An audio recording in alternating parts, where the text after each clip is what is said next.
Hello everyone, कैसे हैं आप सभी। तो देखिए, सबके जीवन में उतार चढ़ाव आते रहते हैं। अब बस ये समझदारी की बात होती है कि हम उस समय अपने जीवन को किस तरह से हैंडल करते हैं, अपने आप को कैसे संभालते हैं, ये हमारे ऊपर ही डिपेंड करता है। इसी में हमारी समझदारी दिखाई देती है। जब हमारे जीवन में सुख होता है तब आप देखते होंगे कि हमें कोई शिकायत नहीं होती है। यहाँ तक कि मैं बताऊं कि वो ऐसा समय होता है जब सुख होते हैं, कहीं से कोई टेंशन नहीं होती है। तो उस टाइम में कहीं ना कहीं हम भगवान को भी याद करना भूल ही जाते हैं और हमें यही लगता है ना कि सब कुछ सही है, ऐसा ही चलता रहेगा। लेकिन हम ये अज्ञानता है हमारी। कुछ दिन के बाद जब वही बुरे समय आते हैं तो फिर हम भगवान को याद करने लगते हैं। हमें तरह तरह के उपाय, बहुत सारी चीजें हम खोजने लगते हैं कि कैसे इन चीजों को सही करें। ठीक है, लेकिन जब सही समय रहता है, हमारा अच्छा समय रहता है, तब भगवान से जाके कभी भी हम ये मतलब कोई बात नहीं कहते हैं। अच्छा, भगवान को हम धन्यवाद भी नहीं जाके देते हैं कि आपको बहुत बहुत धन्यवाद कि आपने मतलब ऐसा दिन मेरे साथ लाया, मेरे जीवन में ये दिन है। आप मतलब रोज जाके उनको धन्यवाद भी नहीं देते हर एक दिन के लिए। क्यों? क्योंकि हम अपने जो खुशियां हैं उसी में मस्त रहते हैं। देखिए, जब दुख आता है तो वही हम रोज भगवान को याद करते हैं, भगवान के सामने रोते हैं और कहीं ना कहीं से एक दोषारोपण भी कर देते हैं कि आपने मेरे साथ ऐसा क्यों किया, मेरी किस्मत खराब है, भगवान जी ही मेरे साथ ऐसा करते हैं, ईश्वर ही मेरे साथ ऐसा हमेशा बुरा करते हैं। ऐसा होता है ना।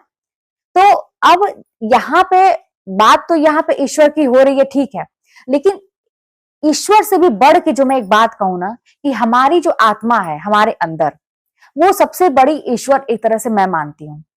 मुझे ऐसा लगता है कि हमारे मन में जो हमारी आत्मा है वो खुद एक भगवान के रूप में है। और अगर हम अपनी आत्मा से बातें करना सीख जाएं, अपने मन से बातें करना सीख जाएं, अपने आप को समझना सीख जाएं, तो मुझे नहीं लगता है कि दुनिया की कोई भी ताकत जो है, मतलब बुरी से बुरी स्थिति हो जाए, कोई भी ताकत उसमें हमको गिरा सकती है, हमें पीछे ढकेल सकती है। अब ऐसे में क्या करना चाहिए जब बहुत बुरा समय आता है? तो कोई हमारा साथ दे या ना दे, कोई भी, मतलब रिश्तेदार कहिए, दोस्त कहिए, घर परिवार के कोई भी ना साथ दे, लेकिन उस समय जो समझदार व्यक्ति होता है ना, उसकी समझदारी इसमें दिखाई देती है कि वो अपना हाथ खुद कस के पकड़ लेता है और वो खुद से बातें करता है, वो अपनी आत्मा से बातें करता है, अपने मन से कहता है कि कोई नहीं है तेरे साथ, चल मैं खड़ा हूं तेरे साथ, और उठ के खड़े हो जा, दोबारा से फिर से कोशिश करते हैं खुद से। तो जब आप अपना साथ देंगे ना, तो ईश्वर भी आपका साथ देंगे। ये जान लीजिए, ये 100% सही है। मेरा अनुभव है ऐसा कि जब आप खुद से कोशिश करेंगे अपनी चीजों को बनाने की, और खुद भगवान भी देखते हैं कि ये व्यक्ति अपना साथ दे रहा है कि नहीं। ऐसा तो नहीं कि बस रोना रो रहा है अपनी परेशानियों का, बस इसके पास शिकायतें ही शिकायतें हैं। अगर ज्यादा प्रॉब्लम आप भगवान के सामने कहेंगे ना, तो भगवान भी कहते चलो यार इसके जीवन में प्रॉब्लम ही दे दो अब, है ना। और अगर आप अच्छी अच्छी बातें कहेंगे, हमेशा सकारात्मक चीजों पर ध्यान रखेंगे, तो भगवान जो है सकारात्मक चीजें आपकी झोली में डालते हैं। तो बुरे वक्त में अगर आप अपना हाथ कस के पकड़े हुए हैं, अपनी जो हमारे अंदर के जो ईश्वर है, हमारी आत्मा जो है, वो परमात्मा के रूप में जो निवास कर रही है, अगर हम उसका साथ देते हैं, तो ईश्वर कहीं ना कहीं आपका साथ 100% देते हैं, ये जान लीजिए। तो आप हमेशा इसी सकारात्मक विचार के साथ कभी भी अपना साथ मत छोड़िए, अपना साथ मत छोड़िए। कोई ना साथ दे, लेकिन आप अपना साथ दीजिए।